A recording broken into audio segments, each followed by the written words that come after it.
Sidang perkara, silakan. Perkara pidana 190 PT AD Pancasila Industri bukan kepada yang berkembang. Silakan saudara ya. Nah, hari ini perkara yang bisa kita lanjutkan. Oke.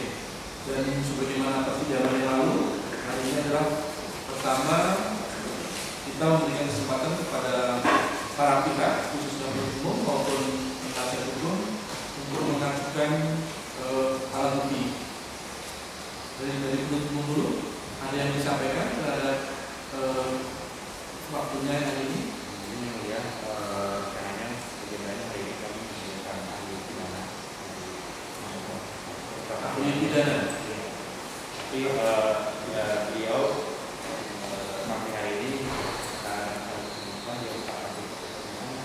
tidak bisa hadir. Jadi kemarin kita jadwalkan karena beliau sudah jadi staf ahli KSP kan? Bisa. Hanya mengirimkan surat melalui email. Ya. Apa yang ingin disampaikan? Itu kami sebenarnya Mau dibacakan kepada ahli pidana tersebut. Apakah terhadap hal itu sudah dilakukan sumpah? sudah Ya. Ini tetap jadi untuk ahli Prof. Dr. Edward Umar Khalid ya. Ya, ini SHM.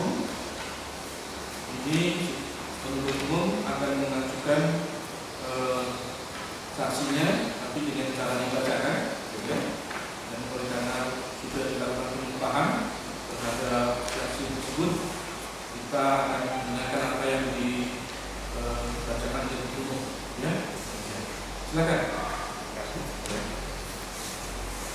Berita acara pemeriksaan ahli dilakukan pada hari Selasa tanggal 26 bulan November tahun 2019 kira pukul 10 WIB.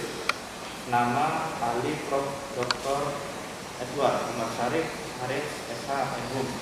Dan pada pokoknya dalam berita acara pemeriksaan ahli menerangkan bahwa dasar ahli memberikan keterangan sebagai ahli adalah surat tugas dari warga negara Komisi Bidang Keuangan, Aset dan Sumber Daya Manusia Fakultas Hukum Universitas Gadjah Mada. Surat tugas terlampir dalam berkas perkara. Pertanyaan, apa tugas dan tanggung jawab saudara sebagaimana jabatan saudara di atas? Sesuai dengan penjelasan ahli di atas, selain sebagai guru besar hukum pidana yang bertanggung jawab segala pengetahuan perihal hukum pidana secara struktural, ahli bertanggung jawab dalam manajemen program studi sebagai ketua program studi Magister Ilmu Hukum Fakultas Hukum Universitas Gadjah Mada.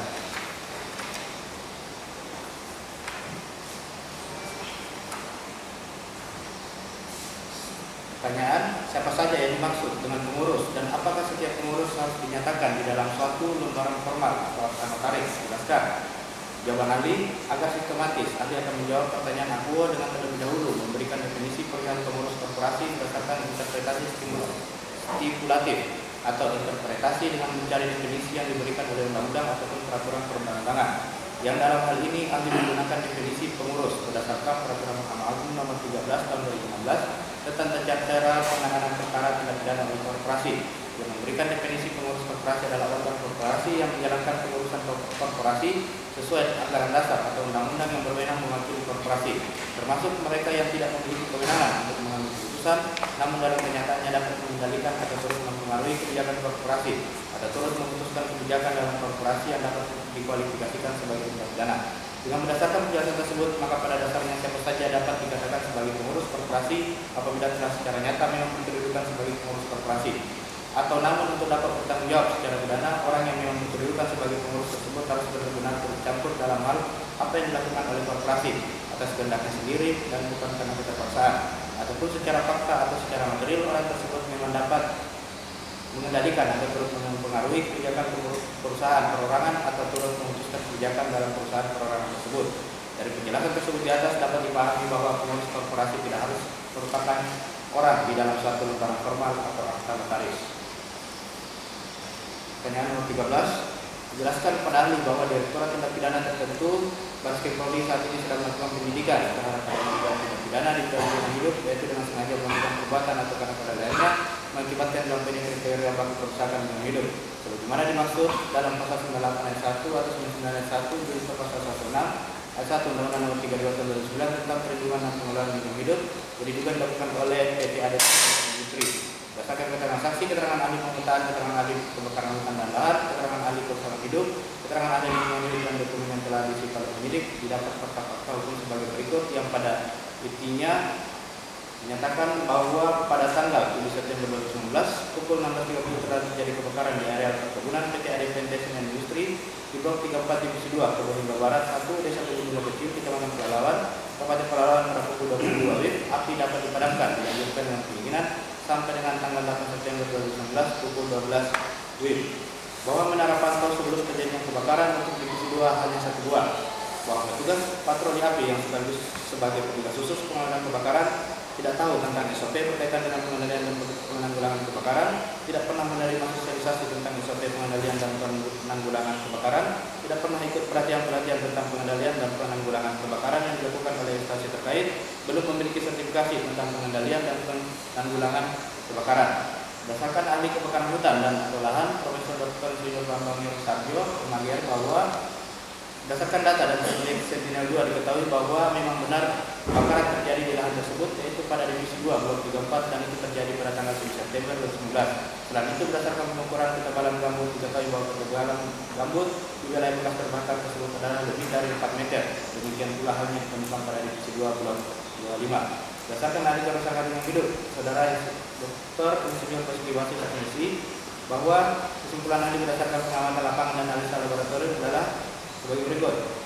Hasil pengamatan lapangan dan analisa kerusakan tanah dan lingkungan menunjukkan bahwa memang pada lokasi lahan terbakar telah terjadi kerusakan tanah dan lingkungan karena telah masuk kriteria baku kerusakan atau PP nomor 4 tahun 2001 di PT ADP Plantation Industri Kabupaten Pelalawan Provinsi untuk kriteria kerusakan parameter keragaman spesies dan populasi flora dan kerusakan untuk parameter subsiden, untuk kriteria kerusakan parameter keragaman spesies dan populasi fauna binatang tanah, untuk parameter pH, pH organik, total, bobot isi, porositas dan kadar air tersedia. Berdasarkan ahli lingkungan hidup MM Evan Arif Ghazali Syahrul. Pada kesimpulannya yang pada pokoknya mengatakan bahwa menara pemantau api sebelum terjadinya kebakaran di Blok 44 Divisi 2 hanya 1 buah. Bahwa untuk SDM patroli api dan petugas khusus untuk pemadam kebakaran yang dimiliki oleh PT ADP Plantation Industri untuk Divisi 2 8 orang dan dari 8 tersebut 2 orang yang bersertifikasi.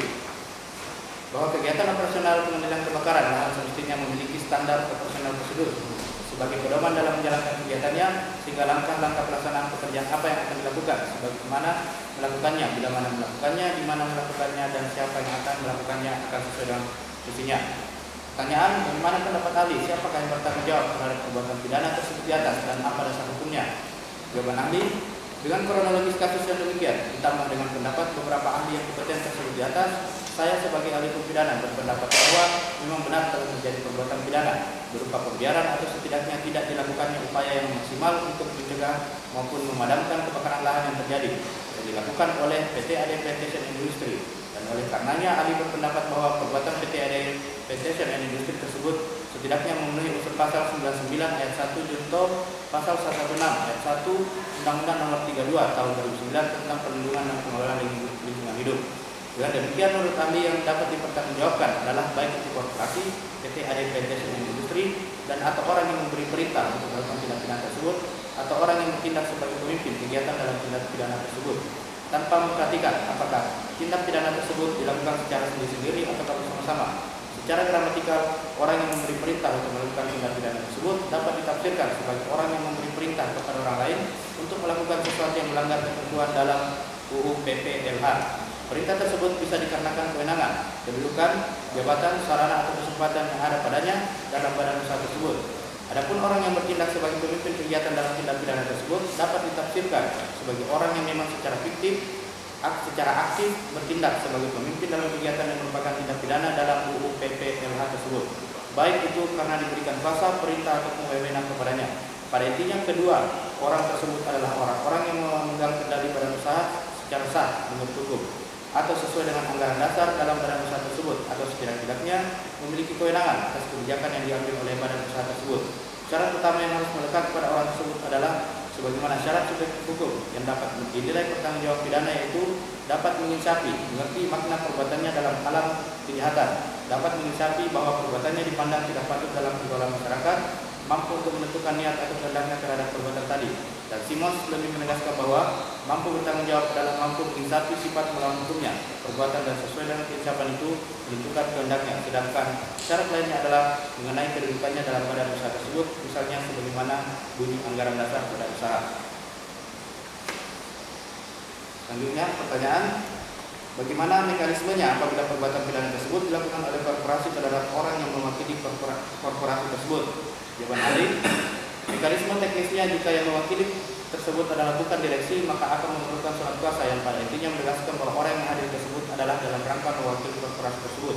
Sedangkan jika yang hadir adalah direksi, maka sebagaimana tugas dan kewenangannya, hal tersebut biasanya dilakukan dengan tanpa perlu ada surat kuasa, dengan mengingat bahwa memang UU PT dan anggaran dasar biasanya telah mengatur bahwa direksi adalah yang mewakili korporasi baik di dalam maupun di luar pengadilan. Pertanyaan, apakah masih ada keterangan lain yang saudara tambahkan selain yang telah saudara terangkan di atas? Jawaban ahli, adapun untuk organ yang berada di bawah direksi tersebut, apabila dapat dibuktikan bahwa ternyata mereka hanya melaksanakan apa yang diperintahkan kepadanya, maka demi hukum terhadap mereka dapat dilakukan adanya alasan pembenar karena hanya melaksanakan perintah jabatan. Selanjutnya, dalam berita acara pemeriksaan tambahan ahli yang dilakukan pada hari Senin tanggal 6 bulan Januari tahun 2020 kira pukul jam 10 WIB, yang pada pokoknya menerangkan pertanyaan dengan berkaitan dengan posisi kasus yang pernah dijelaskan oleh penyidik kepada ahli pada BAP ahli tanggal 26 November 2019. Dapatkah saudara menjelaskan lebih detail siapa sebetulnya yang paling bertanggung jawab terhadap perbuatan pidana tersebut berkaitan dengan pasal 116 ayat 1 Undang-Undang Nomor 32 Tahun 2009 tentang perlindungan dan pengelolaan lingkungan hidup? Jawaban ahli, dari sisi kebenaran material sebagai kebenaran yang memang dicari dalam hukum pidana, perlu dipahami bahwa dari dugaan tindak pidana yang terjadi tersebut pada dasarnya PT ADM Plantation Industri adalah sebagai pihak yang paling tepat dipertanggungjawabkan secara pidana dengan mengingat minimnya upaya pencegahan kebakaran yang terjadi di area bersih usahanya tersebut. Berkaitan dengan pasal 116 ayat 1 huruf B, dapat Anda jelaskan bahwa yang dimaksud dengan orang yang memberi perintah untuk melakukan tindak pidana tersebut adalah orang yang memberikan instruksi untuk melakukan perbuatan melawan hukum yang merupakan perbuatan pidana tersebut, yang mana memenuhi ketentuan pidana sebagaimana yang diatur dalam Undang-Undang PPLH dan atas subjek hukum perorangan yang memberikan perintah untuk melakukan tindak pidana lingkungan hidup yang dilakukan oleh badan usaha tersebut. Secara gramatikal, orang yang memberi perintah untuk melakukan tindak pidana tersebut dapat ditafsirkan sebagai orang yang memberi perintah kepada orang lain untuk melakukan sesuatu yang melanggar ketentuan dalam UU PPLH. Perintah tersebut bisa dikarenakan kewenangan, kedudukan, jabatan, sarana ataupun kesempatan yang ada padanya dalam badan usaha tersebut. Sedangkan orang yang bertindak sebagai pimpinan kegiatan dalam tindak pidana tersebut adalah orang yang bertindak secara langsung di tempat kejadian perbuatan tersebut terjadi untuk memimpin kegiatan yang merupakan perbuatan melawan hukum yang merupakan perbuatan pidana tersebut, yang mana memenuhi ketentuan pidana sebagaimana yang diatur dalam Undang-Undang PPLH dan atas subjek hukum perorangan yang berlaku sebagai pimpinan dari tindak pidana lingkungan hidup yang dilakukan oleh badan usaha tersebut. Dapat ditafsirkan sebagai orang yang secara aktif bertindak sebagai pemimpin dalam kegiatan yang merupakan tindak pidana dalam UU PPLH tersebut, baik itu karena diberikan kuasa, perintah atau wewenang kepadanya in casu aquo. Dikaitkan dengan ketentuan ini, jika hendak diterapkan maka harus dapat dikualifikasikan dengan jelas dan tegas siapakah yang memberikan perintah ataukah menjadi pimpinan kegiatan yang merupakan tindak pidana tersebut. Jika tidak dapat diketahui dengan pasti, namun ternyata perbuatan pidana telah terjadi, termasuk dalam kasus Aquo, di mana kebakaran yang terjadi tersebut lebih cenderung karena korporasi yang tidak menyediakan sistem sarana dan prasarana agar kebakaran tidak terjadi. Maka menurut ahli, penetapan status tersangka terhadap korporasi dalam hal ini PT ADM Plantation Industri adalah hal yang paling tepat sebagaimana telah ahli jelaskan di atas. Sudah berapa lama menjabat sebagai direktur? Kalau direktur sudah jalan 3 tahun. 3 tahun. Kalau PT AD sendiri berapa lama operasinya? Mulai dari 1996. Dari 1996 sampai dengan sekarang.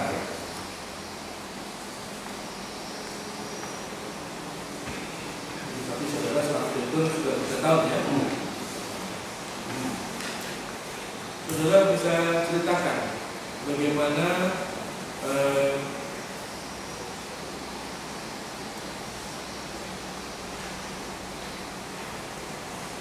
PT AD dalam penanganan atau ancaman kebakaran secara garis besar bagaimana konsep PTAD mengenai kebakaran lahan dan hutan?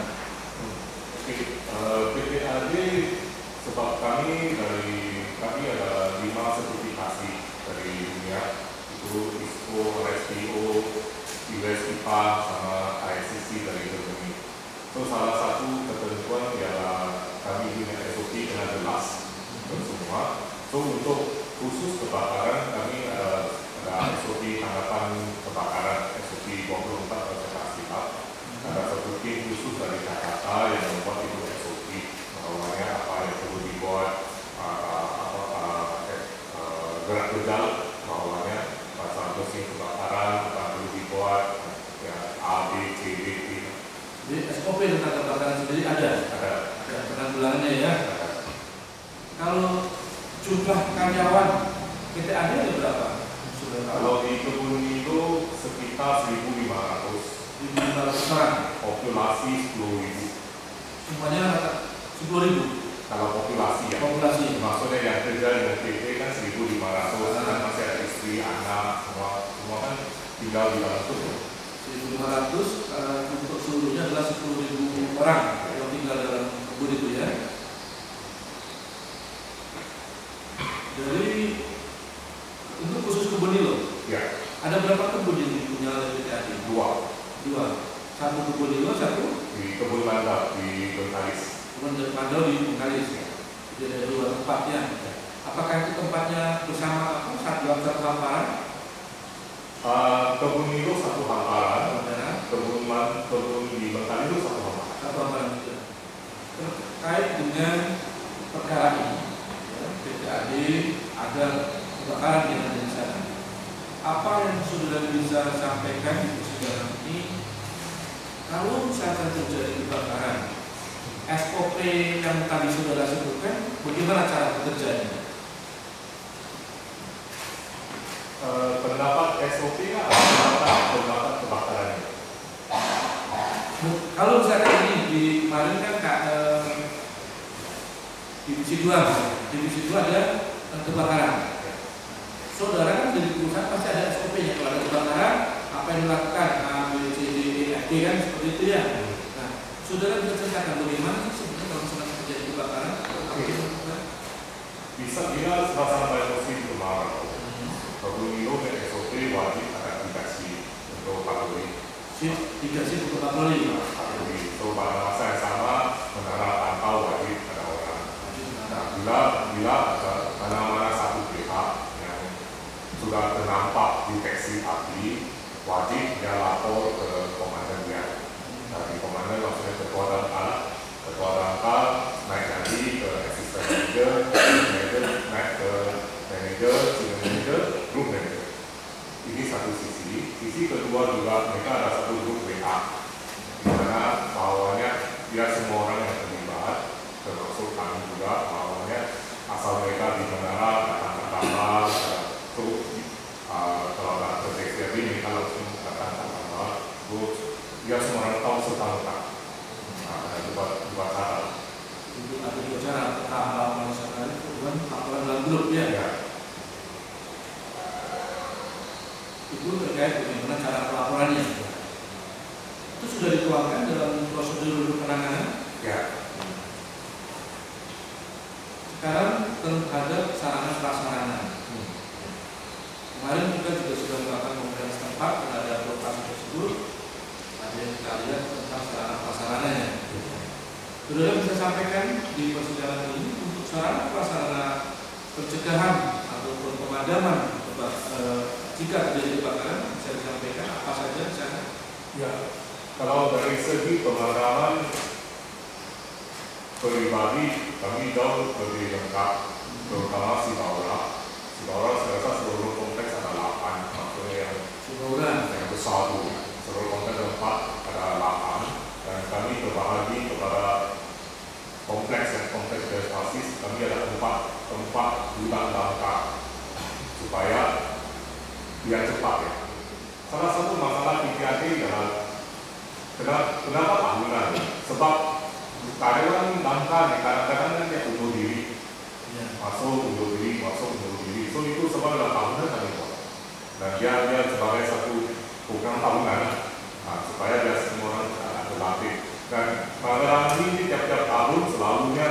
ujung tahun kita akan bagi dua sebab terlalu ramai.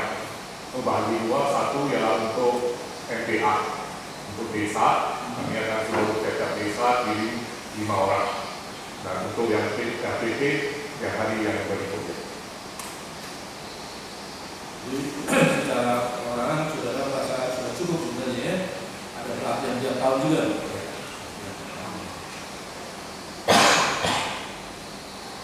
Khusus ke terjadinya kebakaran di bulan September. Selaku direktur, apa yang saudara lakukan terhadap kebakaran yang terjadi pada tanggal 7 September? Bermula dari WA. WA siaga apa ya? Siaga darurat. So saya nampak, so langsung saya telepon ke senior manager divisi tersebut. So pertama ke pasien, apakah ada api, siapa, so bersalah, dia tidak sadar menerima, tapi masih bisa terkawal. So pasti saya instruksi adalah mohon cepat dipadam secepat mungkin. So nomor 2 untuk verifikasi lagi atasan senior manager. Maksudnya grup manager Pak Indra Gunawan, telepon Pak Indra Gunawan, ini apakah semua sudah diterap? Ya Pak, saya pribadi akan ke sana juga sekarang untuk pastikan bahwa semua terkendali.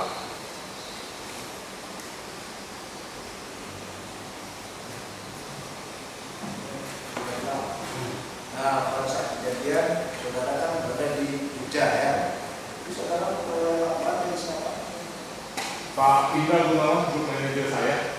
So bila api padam, dia akan telepon saya, Pak, saya lapor Pak, izin lapor Pak.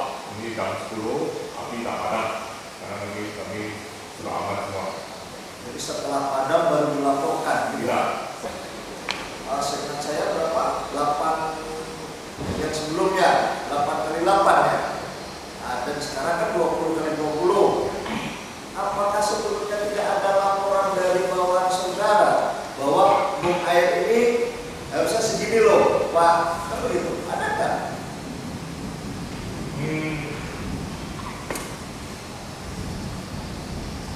Kan memang banyak nih bung air, kan begitu. Tapi kan secara aturannya 20 kali 20, kan begitu. Namun sebelum terjadi kebakaran kan tidak ada 20 kali 20. Tapi setelah terjadi kebakaran sekarang sudah 20 kali 20, kan gitu. Maksud saya sebelum terjadinya kebakaran, apakah sudah ada laporan dari bawahan saudara bahwa ini bung air memang tidak sesuai dengan aturannya? Peraturannya kan begitu. Ini hanya sekian kali sekian, yang seharusnya 20 kali 20. Ada tidak? Mungkin ini kalau saya jawab perlu lebih pembinaan dari pemerintah, sebab ini maaf ya, saya rasa kami itu mengakui sebab kalau Pergunino sensitifnya ada banyak kali audit dari Polres semua. So pribadi kami pun mungkin ayat Inggris complacent bawahnya tembung kami. So pemerintah ya tembung ada kira. So cuman sampailah masa kami diperiksa di Barreskrim, semua omong kami tak diterima. So kami pun agak terkejut lah, kenapa tak diterima? Oh, asal ukuran tak sesuai tak terima. So kalau di lapangan, memang mungkin saya mereka terasa oleh dengan kanal yang ada sebenarnya sudah luar biasa. Terus terkait dengan sertifikat anggota Daskar, nah, saudara kan sudah mengatakan tadi sudah mempelajari bahkan sudah membaca Permendak Nomor 5 Tahun 2012. Nah, situ hanya mengatakan bahwa anggota daftar harus ada sertifikat, wajib ada sertifikat. Kenapa? Walaupun ada pelatihan atau apa, tapi kalau tidak ada yang diakui oleh aturan itu adalah sertifikat. Ya. So yang tadi saya jawab ke yang mulia juga bahwa ini program tahunan dan pada masa yang sama pasti kami ada karyawan yang belum masuk, di mana kami ada satu SOP pastikan bahwa asal dia belum masuk tapi sampai masa itu semua ada sertifikat. Sebab saya rasa saya PH bisa tuntut setiap tahun sertifikat yang kami dapat dan orang yang tak berhenti. Nah, tapi ada saksi kemarin dari anggota Damkar itu sudah menjadi anggota Damkar itu sejak tahun 2008. Ya. Dan belum memiliki sertifikat. Dan kami menanyakan bahwa pada saat perekrutan anggota Damkar ini memang tidak ada dipersyaratkan untuk memiliki sertifikat kebakaran. Nah, kenapa tidak diberlakukan seperti itu oleh Damkar? Biasanya mereka ini kan kalau di Milo, kalau saya setahu saya, grade dia patut pada 60, lagi 60 pasti ucapkan. Nah, yang semalam itu pasti mereka ada yang dari kanan. Cuma dengan audit lepas kasus ini, kami pun jauh lebih fobia. Apa sekarang sudah disertifikatkan untuk kendaraan inti? Ya, sebab tiap tahun kami sertifikat 60. Saudara membuat laporan ke dinas perkebunan, kemudian juga dinas PHK, Polres, Polda, BAG, Badan Restorasi Gambut, dan Gabung juga itu laporan-laporan secara perkara. ya. Selain laporan secara perkara yang disampaikan, apakah mereka juga turun ke lokasi? Ya. Turun ke lokasi. Baik dari Polda, Gabung, BAG, Badan Restorasi Gambut, BAG, Badan Restorasi Gambut, kemudian di dinas perkebunan, ya. Gabung, PHK, datang ke lokasi. ya. Apa yang mereka lakukan ke lokasi? Biasanya mereka lebih ke arah cek ke gudang damkar, Cek berdasarkan untuk seluruh seputaran untuk lihat kawasan tersebut biasa. dan mereka orang dinas terus dari Polres ke Polda, Gabung segala macam, ada nggak mereka ini kalau sesuai nih catatan? Nggak ada. Terus ngapain mereka di sana? Mungkin mereka saya ini pendapat pribadi ya. Saya rasa mereka mau lihat apakah BP ada kesemuhan dengan penangkapan pemadam api. Kalau mereka datang, baik dari Polda, Polres, Gabung, Badan Restorasi Gambut, Dispun, terus dinas apa lagi? PHK. Apakah mereka juga ini loh dasarnya Permen 2014 bahwa menara saudara ini kurang tinggi, tolong ditinggikan. Ada nggak catatannya misalkan seperti itu? Ini embung saudara kurang luas, harusnya 20 kali 20 kan? Misalkan ini cuma segini, tolong ada nggak catatan itu? Tidak ada. Cuma datang ke sana, makan siang, pulang. Tidak ada catatan juga. Ada lagi laporan ke kami bahwa mereka datang. Oh iya, laporan aja bahwa itu SPC lah itu, bukan laporan. Kami punya pegangan adalah realitas profesionalisme. So kali ini ya kasus terus terang kami mohon bahwanya pemerintah membina kami supaya lebih baik. Sebab mulanya kami masuk ke Indonesia 1996 sampai hari ini, kalau di Riau sahaja PPH yang kami bekerja sama, yang kami kontribusi adalah 1 triliun. Ya. Kami PPAD PP yang bekerja lama dan kami sebenarnya harap bisa membangun bersama negara Indonesia. Terus supaya Bapak tidak berfungsi lah. Soal kata itu kalau saksi Bapak Heru pribadi, kalau dengar saya sebagai mudah-mudahan tadi jadi satu saja yang selalu ya itu sebab kesayangan kami ke PP. Tapi bila kami kita bahwanya PP ini bandel semua kadang-kadang pribadi lebih banyak. Dan Bapak saya itu kan saya kemudian datang ke lapangan itu sebab itulah persoalan kita. Tanggal